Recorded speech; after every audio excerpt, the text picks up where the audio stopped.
Hello, welcome to my channel. This is the first talky video I've done in a long time.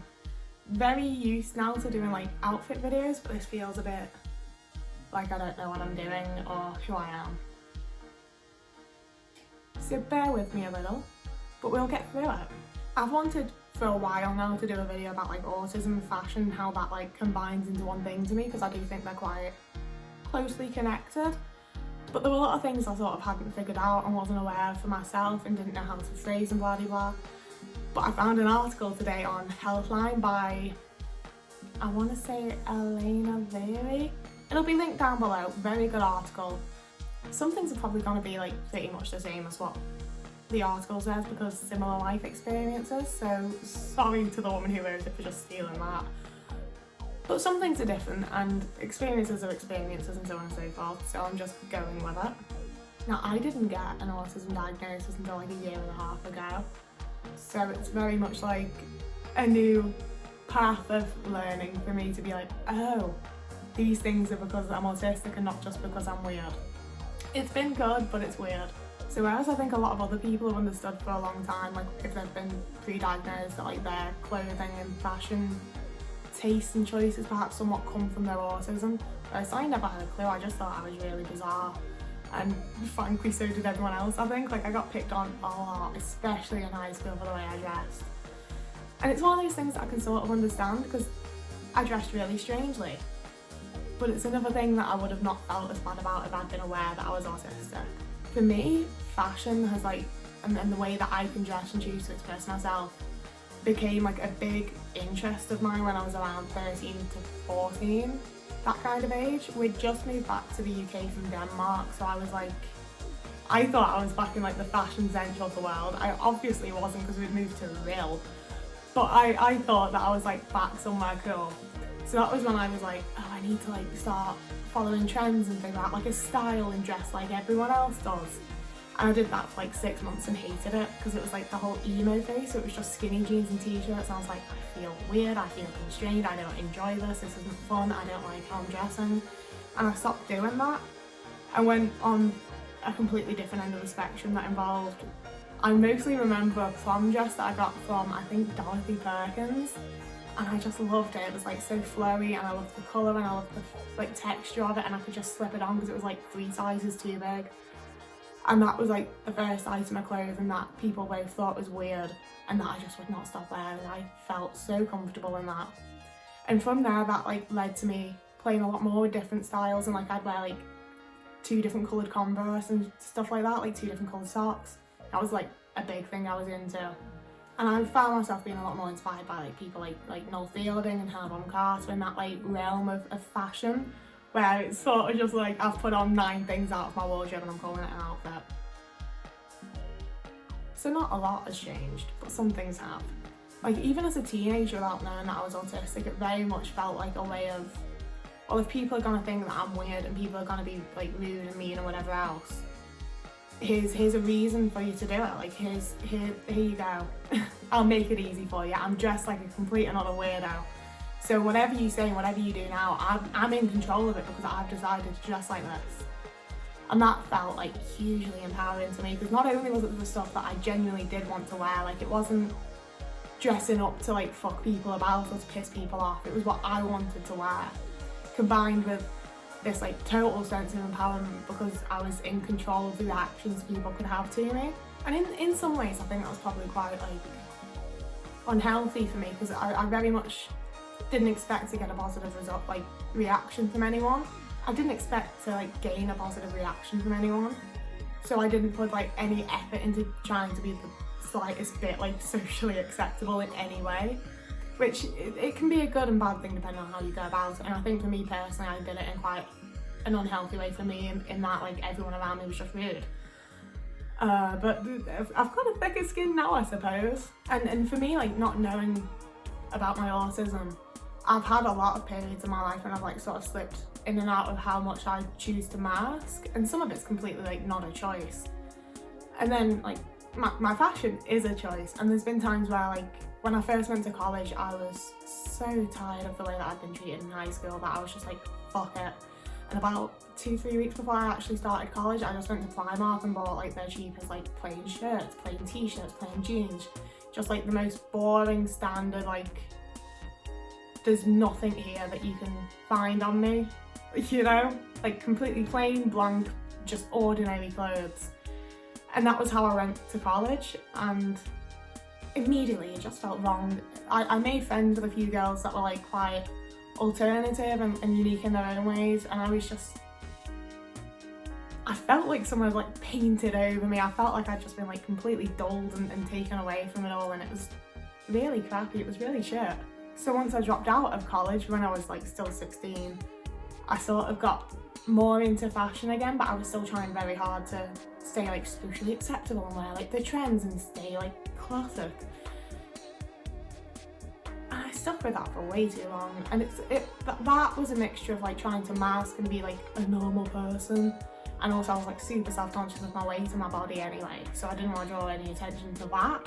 And then I pretty much stuck with that from when I was 16 until I was 20.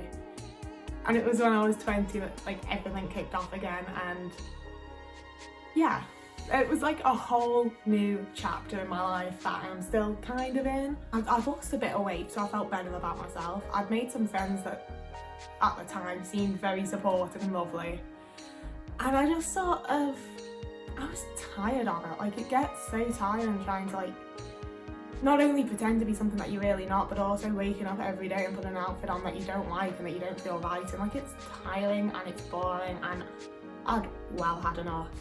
And I still had all sorts of like weird clothing. I bought a bunch more, and that was where I started to really develop a style rather than just dressing to like shock people and surprise people and like piss about with them.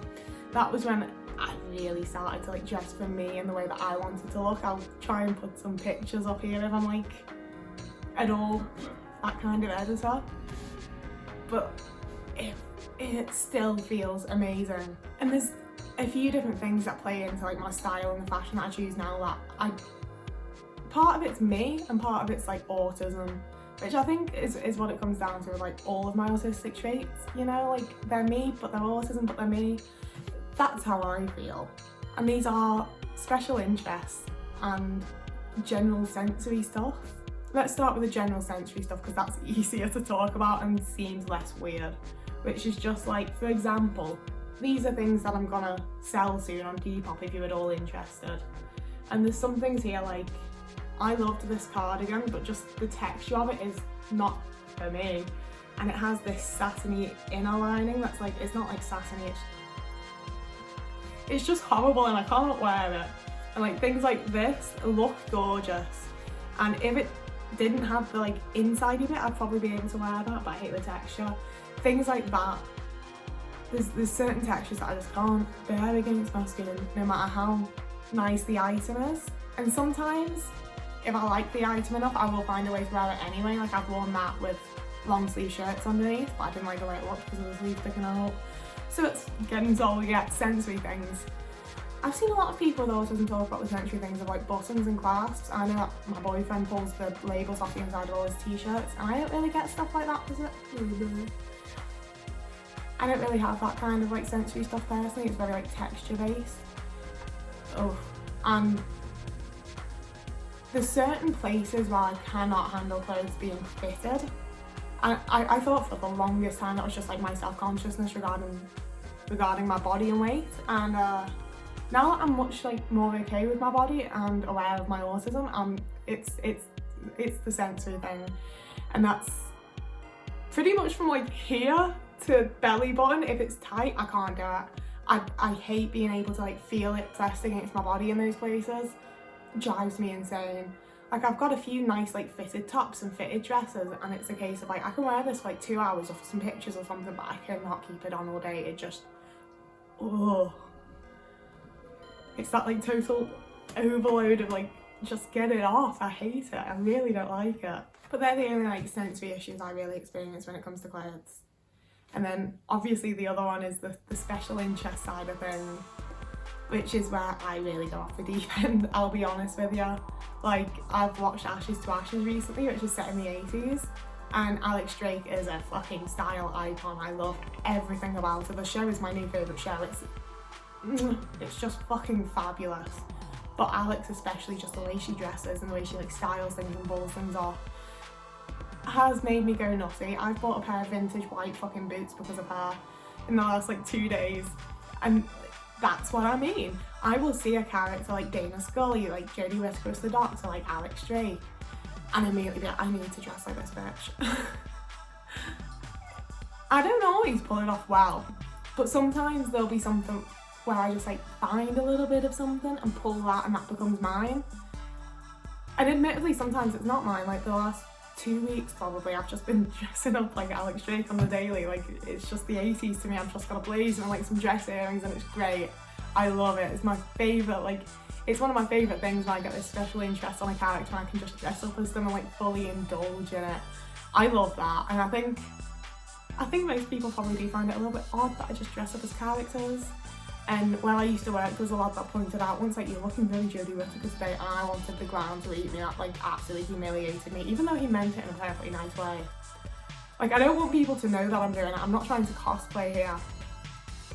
I just, you know, when you get into a show or a movie or whatever with that kind of like, where it's a special interest and not just something you're enjoying, it's nice to be able to like carry a bit of it with you, is how I feel. Like I'm carrying a bit of that character. It's always a character that I like look up to and admire in some way.